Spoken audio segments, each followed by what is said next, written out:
ಶಾಲಾ ಮಾನ್ಯತೆ ನವೀಕರಣ ಸೇರಿದಂತೆ ವಿವಿಧ ಬೇಡಿಕೆಗಳನ್ನು ಈಡೇರಿಸುವಂತೆ ಒತ್ತಾಯಿಸಿ ಚಾಮರಾಜನಗರ ಜಿಲ್ಲಾ ಖಾಸಗಿ ಶಿಕ್ಷಣ ಸಂಸ್ಥೆಗಳ ಒಕ್ಕೂಟದ ವತಿಯಿಂದ ಇಂದು ಪ್ರತಿಭಟನೆ ನಡೆಸಲಾಯಿತು. ನಗರದ ಶ್ರೀ ಚಾಮರಾಜೇಶ್ವರ ದೇವಸ್ಥಾನದ ಮುಂಭಾಗದಲ್ಲಿ ಜಮಾಯಿಸಿದ ಪ್ರತಿಭಟನಾಕಾರರು ಅಲ್ಲಿಂದ ಮೆರವಣಿಗೆ ಹೊರಟು ಬಿರಾಚಯ್ಯ ಜೋಡಿ ರಸ್ತೆ ಮಾರ್ಗವಾಗಿ ಜಿಲ್ಲಾಡಳಿತ ಭವನಕ್ಕೆ ತೆರಳಿ ಜಿಲ್ಲಾ ಪಂಚಾಯತ್ ಸಿಒ ಮೋನಾರೋತ್ರವರ ಮೂಲಕ ಮುಖ್ಯಮಂತ್ರಿಗಳಿಗೆ ಮನವಿ ಸಲ್ಲಿಸಲಾಯಿತು. ಪ್ರತಿಭಟನೆಯನ್ನುದ್ದೇಶಿಸಿ ಒಕ್ಕೂಟದ ಗೌರವಾಧ್ಯಕ್ಷ ಬಾಲಸುಬ್ರಹ್ಮಣ್ಯಂ ಮಾತನಾಡಿದರು. ಪ್ರತಿಭಟನೆಯಲ್ಲಿ ಒಕ್ಕೂಟದ ಅಧ್ಯಕ್ಷ ಎಲ್ ಲಿಂಗರಾಜು, ಮೋಹನ್ ಕುಮಾರ್, ನಿಕಟಪೂರ್ವ ಅಧ್ಯಕ್ಷ ನಂಜುಂಡಸ್ವಾಮಿ, ಪ್ರಧಾನ ಕಾರ್ಯದರ್ಶಿ ಮಂಜುನಾಥ್ ಹಾಗೂ ಇತರರು ಭಾಗವಹಿಸಿದ್ದರು.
ಬೇಕೇ ಬೇಕು.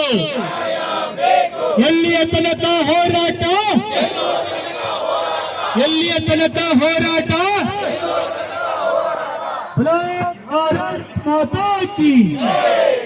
ಸಹ ಸ್ಥಿತಿ ನಿರ್ಮಾಣ ಮಾಡಿದಂತ ಸರ್ಕಾರದ ಧೋರಣೆಯನ್ನ ನಾವು ಇವತ್ತು ಖಾಸಗಿ ಶಿಕ್ಷಣ ಸಂಸ್ಥೆಗೆ ನೀತಿಯನ್ನು ಖಂಡಿಸಿ ಇವತ್ತು ಈ ಪ್ರತಿಭಟನೆಯನ್ನ ಮಾಡ್ತಾ ಇದ್ದೀವಿ.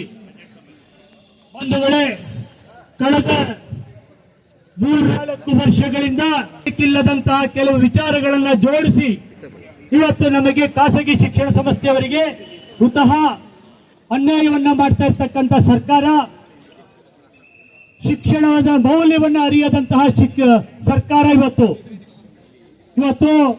ಉತ್ತಮ ಪ್ರಜೆಗಳನ್ನಾಗಿ ಮಾಡಲಿಕ್ಕೋಸ್ಕರ ಈ ದೇಶದಲ್ಲಿ ಒಂದು ಅವಿಭಾಜ್ಯ ಆದ ಅಂಗವಾಗಿ ಕೆಲಸ ಮಾಡ್ತಿರ್ತಕ್ಕಂಥ ಶಿಕ್ಷಣ ಸಂಸ್ಥೆಗಳನ್ನ ಮುಳುಗಿಸುವಂತಹ ಹುನ್ನಾರವನ್ನ ಇವತ್ತು ಈ ಸರ್ಕಾರ ಇಟ್ಕೊಂಡಿರ್ತಕ್ಕಂಥದ್ದು. ಒಂದು ವೇಳೆ ಏನು ಇವತ್ತು ನವೀಕರಣ ಆಗಬೇಕು, ಅದಕ್ಕೆ ಭೂ ಪರಿವರ್ತನೆಗೂ ಶಿಕ್ಷಣ ಇಲಾಖೆಗೂ ಯಾವುದೇ ಸಂಬಂಧವಿಲ್ಲ. ಭೂ ಪರಿವರ್ತನೆ ಬೇಕಾಗಿರ್ತಕ್ಕಂಥದ್ದು ಅದನ್ನು ನೋಡ್ಲಿಕ್ಕೆ ಪ್ರಾಧಿಕಾರಗಳಿದೆ. ಅದನ್ನ ನೋಡ್ಲಿಕ್ಕೋಸ್ಕರ ಸ್ಥಳೀಯ ನಗರಸಭೆ, ಪುರಸಭೆ, ಪಟ್ಟಣ ಪಂಚಾಯಿತಿಗಳಿದೆ.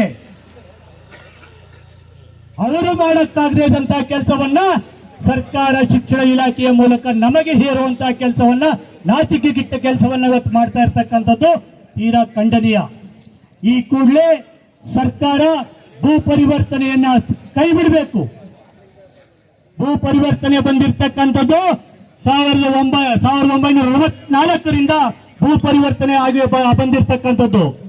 ಆದ್ರೆ ಖಾಸಗಿ ಶಿಕ್ಷಣ ಸಂಸ್ಥೆಗಳು ಸ್ವತಂತ್ರ ಪೂರ್ವದಿಂದಲೂ ಕೂಡ ಇವತ್ತು ಕೆಲಸ ಮಾಡ್ತಿರ್ತಕ್ಕಂಥ ಶಾಲೆ ಮುಚ್ಚುತ್ತಾ ಇದೆ. ಅದೆಲ್ಲವೂ ನಮಗೆ ಗೊತ್ತಾಗಿದೆ. ಒಂದು ಸರ್ಕಾರ ಒಂದು ಮಗುವಿಗೆ ಇವತ್ತು ಸುಮಾರು 1 ಲಕ್ಷಕ್ಕೂ ಹೆಚ್ಚು ಖರ್ಚುವನ್ನ ಮಾಡ್ತಾ ಇದೆ. ಆದ್ರೆ